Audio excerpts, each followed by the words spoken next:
அனைவருக்கும் என் அன்பான வணக்கத்தை தெரிவித்துக் கொள்கிறேன். இப்பொழுது என் தாவர நண்பர்கள் அவர்களுடைய மகத்தான மருத்துவ குணங்களை எடுத்து கூற இருக்கிறார்கள். நன்றி. வணக்கம், என் பெயர் நிலவேம்பு. நான் நோய் எதிர்ப்பு சக்தியை அதிகரிக்க உதவுகிறேன். அது மட்டுமல்லாமல் காய்ச்சல், தலைவலி, உடல்வலி மற்றும் சோர்வு ஆகிய பிரச்சனைகளை சரி செய்ய உதவுகிறேன். வணக்கம், என்னுடைய மருத்துவ குணங்களை வணக்கம்.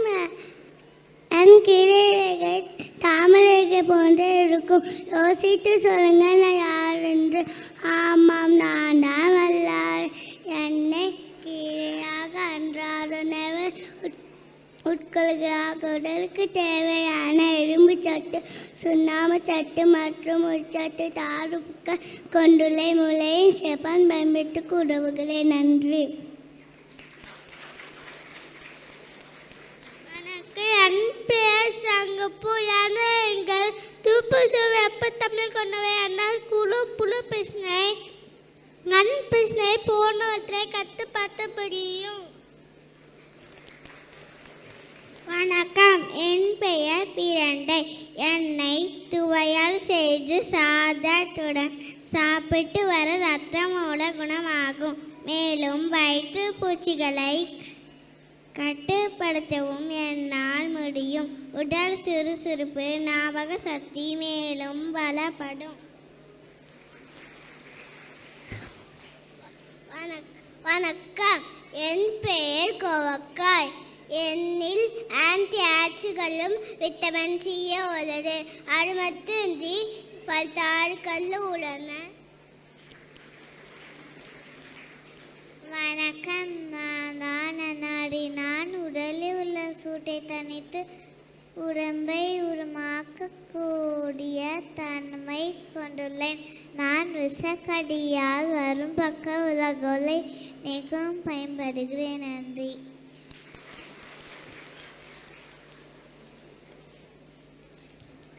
வணக்கம், என் கேள்விக்கு பதில் கூறுங்கள் பார்க்கலாம்.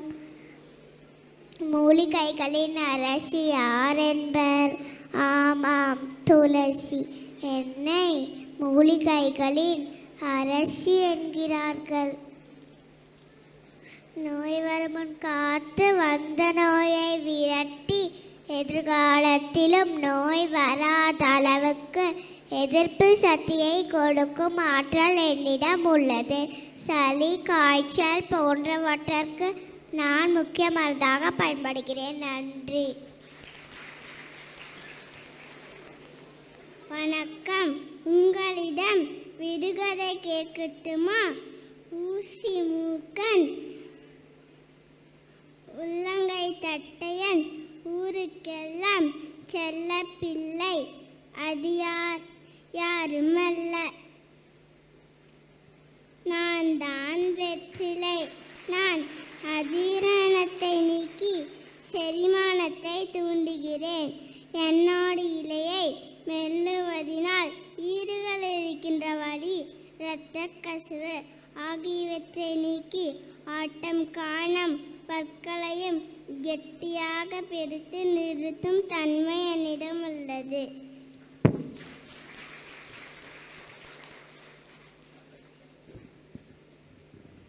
வணக்கம், நான் தான் கற்பூரவள்ளி. என்னை டாபிட்டு மரங்காய், இரும்பு, சளி, ஜலதோஷம் இது போன்ற நோய்களுக்கு மருந்தாக பயன்படுகிறேன். நன்றி.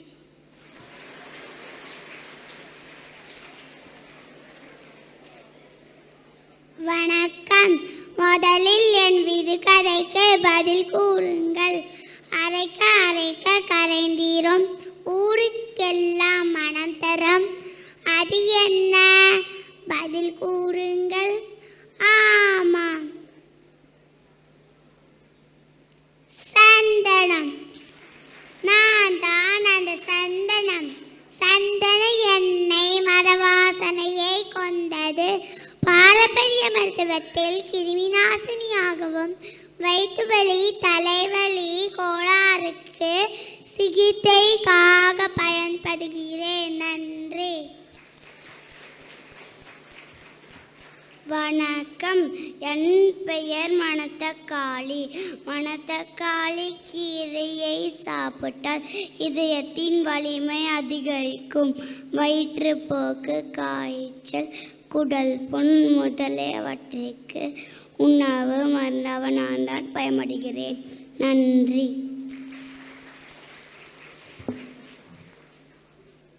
வணக்கம். என் பெயர் தூதுவளை. தூதுவளை செடியின் இலை, பூ, காய், வேர் எல்லாமே பயன்படக்கூடியது. நான் இடும்பல் சளியை விரட்டடிக்கக்கூடியவன். என்னை சித்தப்படுத்துவதில் காதுடைகளுக்காக உள்ள மருந்துகளில் தூதுவளை ஒன்றாகும். வணக்கம். நான் தான் நொச்சியிலே என்னை நுரையீரலின் பாதுகாவன் என்று கூறுவர். காரணம் சளி, மூக்கடைப்பு, ஆஸ்துமா, சைனஸ், தலைவலி, ஈர்க்கோர்வை போன்ற பிரச்சனைகளுக்கு பிரதானமாக பயன்படுகிறேன். வணக்கம். மரமெல்லாம் உள்ளிருக்கும் என்னுடைய பழம் சிவப்பாக இருக்கும். அது என்ன? ஆமாம், அதுதான் இலந்தை பழம். சுண்ணாம்பு சத்து, கால்சியம் சத்து அதிகம் கொண்ட நான் இரத்த உற்பத்தி அதிகமாக்கி சிவப்பணுக்களை அதிகரிக்கக்கூடிய தன்மையும் கொண்டுள்ளது எனது பழம் எலும்புரிக்கு நோய்க்கு முக்கிய மருந்தாக பயன்படுகிறது.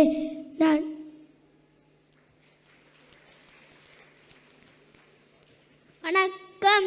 நீங்கள் அனைவரும் தாவரங்களின் மருத்துவ குணங்களை நன்கறிந்து கொண்டீர்கள் என நம்புகிறேன். நோயற்ற வாழ்வே குறைவற்ற செல்வம்.